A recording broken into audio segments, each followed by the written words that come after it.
Nu är hösten här och vi har äntligen tagit upp min nya båt här för året och lagt den på land, och nu kör vi en båtreview när den väl är på land.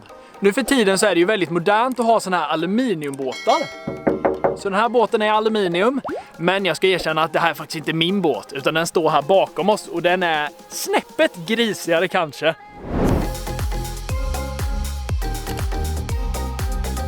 Nu i år så har vi inte bara en båt i Team Galant här, utan vi har 2 stycken. Och Tobbe, han har en träskbåt som han redan har gjort en båtreview på. Så om ni vill se den reviewen, klicka uppe i det hörnet så länkar vi den videon där. Men idag så ska vi hugga tag i den här monsterbåten här bak som är till för Big Lakes. Och det här är en Alumacraft Classic 165 Sport heter den här modellen. Och just nu har den ett sånt här kapell på sig som är väldigt fördelaktigt när det är höst och massa skit. Ser ni här? Det bara är ju massa med sån här alltså busar där. Så jag menar, det är asskönt att slippa få allt det här skitet i båten. Och det här kapellet är så smidigt. Det är bara liksom dra en liten dragkedja här, släppa på det. En liten krok här bak i varje hörn. Och bara ställer man upp så här. Kommer man rakt in i båten. Och de här nya kapellen för 2021 har såna här liner som man spänner upp det med och inte såna här pinnar. Alltså det här är så smidigt. Det är bara att släppa på den här. Sen bara hakar man ur här. Linorna gör alltså att det sträcker upp kapellet mer så att det inte blir så vattenpölar i kapellet liksom, utan allt bara rinner av så här. Nu är kapellet av, fånga Tobbe! Var med lite! Den här båten är faktiskt en rejäl uppgradering ifrån våran gamla Escape 165 som vi hade. Den här båten är lika lång, den är 5 meter, men den är lite bredare, den är 2,10 och det är liksom egentligen en helt annan båt faktiskt. Största skillnaden, det är faktiskt att den heter ju Sport den här. Och vad betyder Sport? Jo, då har den 2 såna här stora rutor över hela pulpeten liksom, som skyddar den från vattenstänk och sånt. Och det är det bästa när man åker ut på stora vatten och det är stora vågor och sådär.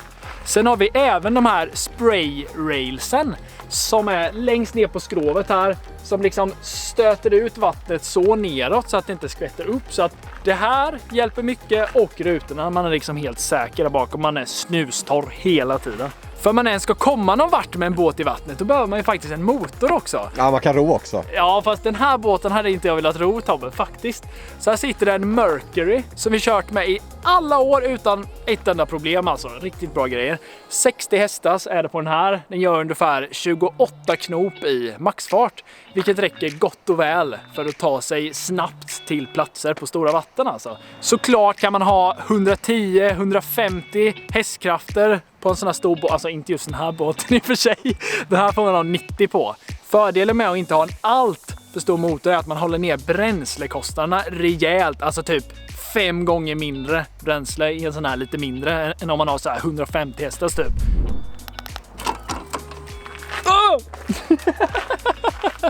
Nu när vi ändå står här bak i båten så har jag ett sånt här grundvattenankare, och det är Minkotas nya Raptor som liksom åker ner i vattnet och trycker ner en pinne i botten så att båten fastnar här. Slipper man hålla på med tunga ankare, eller om man ankrar med elmotorn så bösar det upp massa grejer. Det här är så sjukt smidigt, man har bara en liten fjärrkontroll här, så står det så här, upp, ner, så då bara klicka så här. Då åker den ner i vattnet. Och den här funkar väldigt bra i typ så här grunda vikar, eller när man trailar båten och inte vill att den ska liksom flyga iväg, så är det väldigt bra hjälpmedel. Men när man ankrar på djupt vatten, då måste vi gå fram till fronten av båten här, för då använder vi elmotorn till det. Och den här elmotorn, det är en Minkota Ulterra.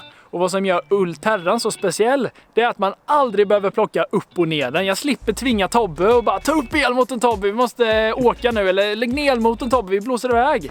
Man är bara alltid ett knapptryck ifrån och ta upp och ner motorn. Det är liksom helt automatiskt. Så nu klickar vi här på sänk ner. Får ni se vad som händer. Kolla här. Men jag tror att vi ska pausa där. För annars så åker elmotorn in i trailern och det blir liksom inget bra.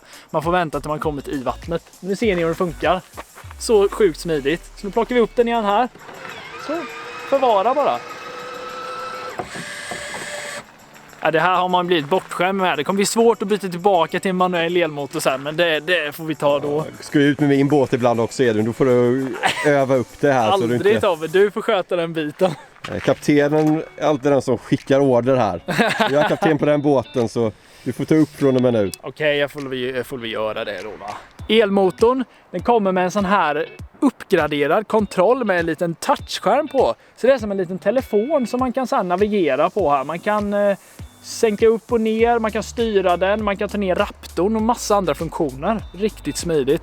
Före vi tar och hoppar i båten och kikar vad det finns inuti, så tänker jag vi ska ta en titt på trailern här. Och som ni ser här i bakgrunden så är det massvis av hjul på den. Så skriv i kommentarerna, gissa hur många hjul är det på trailern. Den som gissar rätt får båten.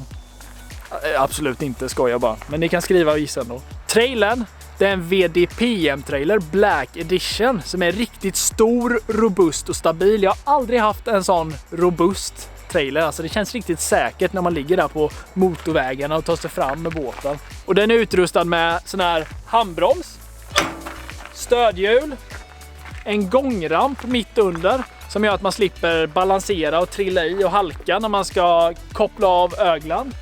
Sen har den även en sån här platta som är väldigt bra när man ska hoppa i båten så här. Då är det bara att kliva upp här och hoppa i.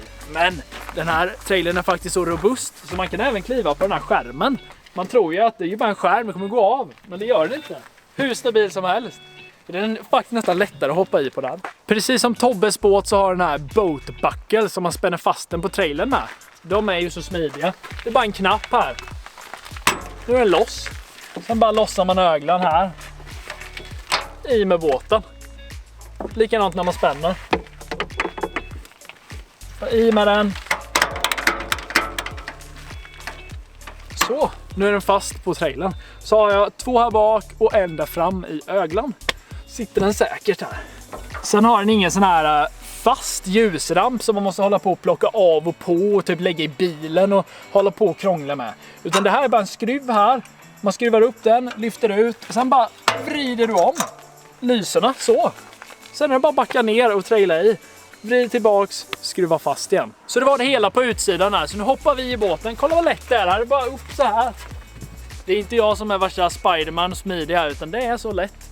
Välkommen upp Tobbe till den här stora fiskemaskinen här. Tack så mycket Spiderman. Ja.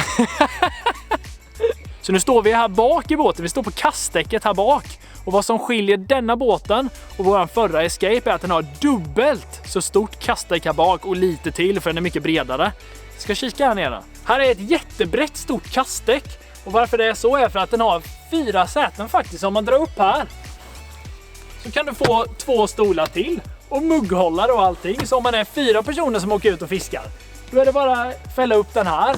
Så när man förflyttar sig så kan man sitta här, dricka lite kaffe, ta det lugnt. Och sen är man framme och ska fiska igen. Då är det bara att fälla ner så får du ett stort kastdäck. Och den här lösningen är verkligen smart. Och vi har även ett kastdäck längst fram i båten med.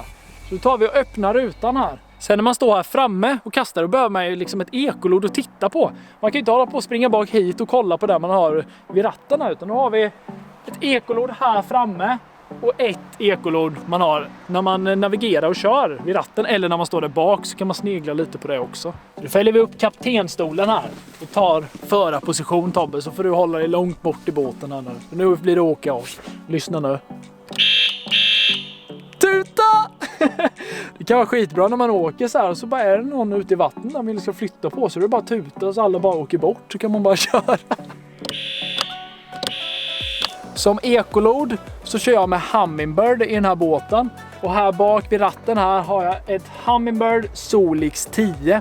Och där fram har jag ett Solix 12. Så den här skärmen är alltså 10 tum och den där fram är 12 tum. Och de här ekoloden har väldigt mycket funktioner. Men en speciellt bra funktion på den här är att sidescan är så himla bra alltså. Men det finns så jättemycket att prata om när det gäller sina ekolod, så det tar vi lite djupare i en annan video. Så nu tar vi bara och visar dem så. När man har sån här elmotor, man har ekolod, lampor, alltså elektronik, då behöver du ström. Du behöver ström i båten och då behöver man batterier. Och som ni ser här på min hoodie här så står det Nordmax. Och det skulle kunna tänka mig att det inte är jättemånga av er som tittar som alltså vet vad det är. Det är faktiskt alltså våra batterier. Så vi öppnar luckorna här nere. Jag har 2 stycken 24 volts batteri här i som är 50 ampere-timmar styck, så att jag har liksom rejält med kräm för att liksom kunna köra med den här elmotorn många pass utan att ladda. Och det är också fördelen med sådana här litiumbatterier. Man laddar upp dem på ungefär 1 timme och de är lätta som en fjäder om man jämför med ett vanligt blybatteri. Du kan bara lyfta dem så här hur lätt som helst. Ja, nu sitter den ju fast så du kan ju inte lyfta. Nej, den är fastspänd nu, men det är liksom, man får ju släppa på lite grejer om man skulle lyfta fast dem. Så det var elmotorns batteripackage. Nu går vi bak och kollar in det andra batteriet jag har också för att driva startmotorn på båten och ekoloden. Här bak har vi en till lucka och här kan man trycka ner lite fika om man vill. Och här har vi även huvudströmbrytarna som man stänger av och på. Men även här har jag ett litiumbatteri, men det här är på 12 volt och 80 ampere, vilket är ganska mycket, så att det här räcker också väldigt länge. Ifall ni ska skaffa ny båt eller uppgradera era batteri i båten så rekommenderar jag verkligen litiumbatterier. Så det är bara att kika in vad Nordmax har att erbjuda. Som fiskare så har man ju alltid en tendens att ta med sig alldeles för mycket utrustning och mat och grejer ut i båten så man inte kan stå ens eller fiska. Så då är det viktigt att ha mycket förvaringsmöjligheter. Så nu ska vi ta och gå igenom vad den har för fack båten och vad man kan lägga grejer. Så då börjar vi längst fram här vid elmotorn. Här under så finns det ett fack med en liten lucka här. Så man kan lägga in lite, ja, alltså valfria saker. Tomtar och troll. Tomtar och troll och lite utrustning och linor och sånt. Sen har vi 2 rätt stora fack här. Det ena har vi lite batterier där, laddare då som jag visade innan. Men även mycket plats för att stoppa ner, alltså diverse lådor. Allt möjligt. Man kan ha hur mycket kläder som helst ut. Bredvid här så har vi ett långsmalt, rätt stort fack här. Öppnar vi och ser vad det kan finnas här. Ser du, Tobbe?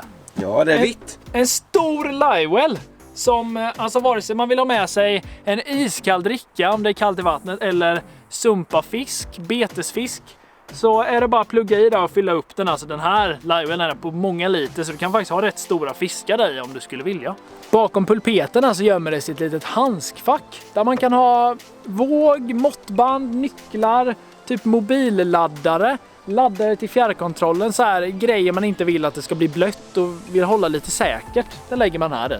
Och längs till sidan här så har vi dubbla spöfack. Så man kan ha massa spön där om man vill och massa spön på andra sidan. Med andra ord kan man ha hur mycket spön som helst typ.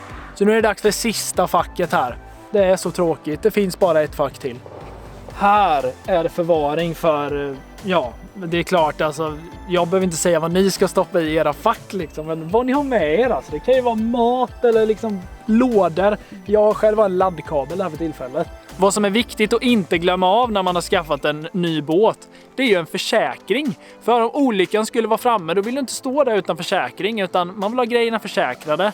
Så jag kör hos Svidea som försäkringsbolag och vi har gjort det i liksom alla år och det har varit hur bra som helst. Svidea. Den här båten, den är införskaffad hos Westgear som är ett båtföretag som ligger utanför Halmstad. Vi har haft båtar ifrån Westgear i snart 8 år skulle jag tro. De har alltid grym service, aldrig några problem. Så om ni vill veta mer om Alumakraftbåtar och andra båtar som Westgear säljer så klicka in på westgear.se. Så det var det i stora drag, och vill ni veta ytterligare mer om de här grejerna så skriver vi i beskrivningen på den här videon information om utrustningen på båten och så. Men vill ni ha ytterligare djupare information om Alumakraftbåten så får ni klicka in på westgear.se så finns allt att läsa där. Och de här Alumakraftbåtarna, de är ju faktiskt importerade från USA. Och när vi ändå pratar om USA så har ju vi öppnat lite kanaler runt om i världen här. Vi har Europa och så har vi en kille som heter Ben som bor i USA. Han fiskar mycket musky. Så kolla in hans kanal. Vi länkar den här om ni vill se lite musky action. Ifall ni vill se en till båtreview på vår kompis August båt. Han har liksom ett hemmabygge till båt som han har byggt hemma. Så se till att klicka på like så får den här videon massa likes. Då kommer en review. Kommentera något kul, prenumerera på vår YouTube-kanal som vanligt så hörs vi i nästa video. Hej då allihopa!